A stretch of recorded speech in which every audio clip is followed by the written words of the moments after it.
स्वच्छ भारत योजनेचा खरा सिंबल हा आमचे गाडगे बाबा पाहिजे होते.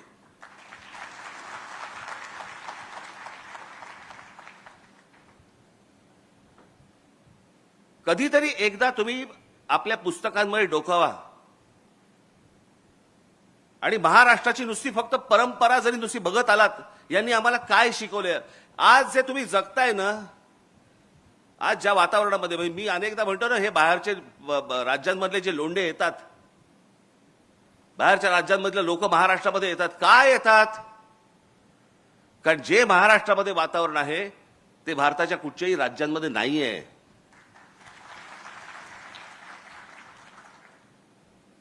आज या महाराष्ट्रामधले, आज मुंबईसारख्या ठिकाणी, पुण्यासारख्या ठिकाणी, नागपूरसारख्या ठिकाणी आज मुली, महिला आज बसने जात असतात, कितीही वाजता रस्त्याने फिरत असतात.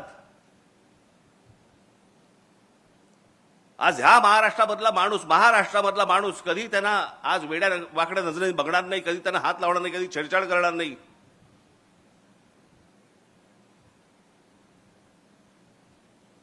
हे अनेक महिला, अनेक मुली, अनेक मुलं हे त्यांचा प्रदेश सोडून महाराष्ट्रामध्ये येतात. अनेक मुली स्वतः येऊन सांगतात की आम्ही दिल्लीसारख्या ठिकाणी, दिल्लीच्या बसमध्ये, त्यांच्या परिवहन बस जी काय सेवा आहे त्या बसमध्ये आम्ही बसू शकत नाही, आम्हाला भीती वाटते. 7 नंतर दिल्लीसारख्या ठिकाणी, देशाची राजधानी, 7 नंतर आम्हाला फिरायला भीती वाटते.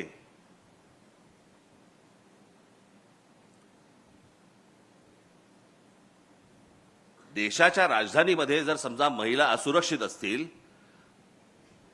आणि त्या सर्वांना, आज सगळेजण, आज तुम्ही मुंबईमध्ये बघा, हरभजन सिंग पासून सगळेजण आज मुंबईत स्थायिक झालेत. कोणाकोणाची घरं नाहीत म्हणून सांगा, सगळेजण आपापल्या प्रदेशामधून आले आणि इथे मुंबईमध्ये, पुण्यामध्ये स्थायिक झाले. का झाले? कारण असं वातावरणच मिळत नाही. हे वातावरण कशामुळे निर्माण झालं? ही वैचारिक बैठक महाराष्ट्राची कशातनं निर्माण झाली? यांच्यामुळे. अशी असंख्य माणसं आहेत.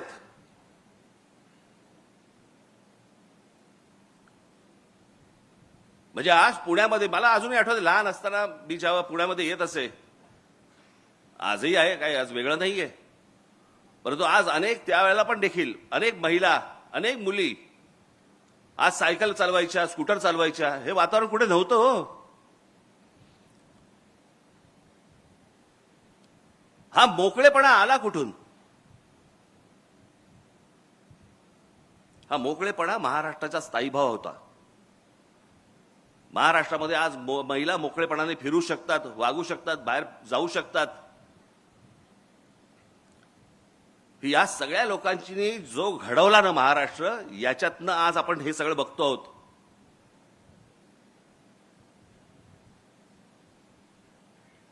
आपण दरवेळेला म्हणतो की मोगलांनी आक्रमण केलं, ह्यांनी आक्रमण केलं, त्यांनी आक्रमण केलं, पण ह्या सगळ्या आक्रमणामध्ये बंडखोरीचा विचार हा पहिला जर कोणाच्या मनात आला असेल तर तो एका स्त्रीच्या मनात आला की ह्यांच्या विरुद्ध बंड झालं पाहिजे. माझ्या भूमीवरती माझं राज्य असलं पाहिजे आणि माझ्या भूमीवरचं माझं राज्य, तिथून तो शब्द आला स्वराज्य.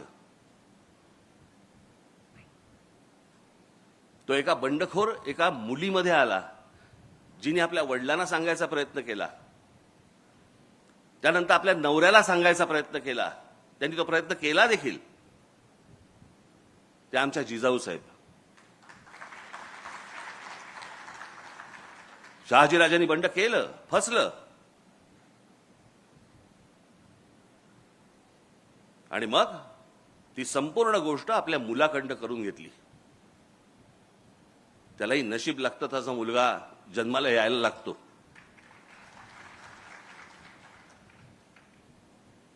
पण विचार करा, आपण शिवछत्रपती या सगळ्या गोष्टी बोलतो, परंतु त्यावेळेला संपूर्ण जो काही पगडा होता, जो मोघली पगडा होता, भाषेवरचा फारसी पगडा होता, आमच्या शिवछत्रपतींनी सांगितलं मराठी शब्दकोश काढा. फारसी जो आपल्यावरचा परिणाम आहे तो सगळा घालवा. संस्कृत ही महाराजांची अत्यंत आवडती भाषा होती. आणि मराठी शब्दकोश निर्माण करण्याचं सगळ्यात मोठं काम ते शिवछत्रपतींनी केलं. त्यावेळेला आम्ही नुसतेच फक्त छत्रपती शिवाजी महाराज की जय आम्ही फक्त घोषणा देणार, पण आपण भाषा कशी बोलतो आहोत, आपण काय बोलतो आहोत, कसं बोलतो आहोत, आज लक्ष आहे का या गोष्टींकडे आपलं?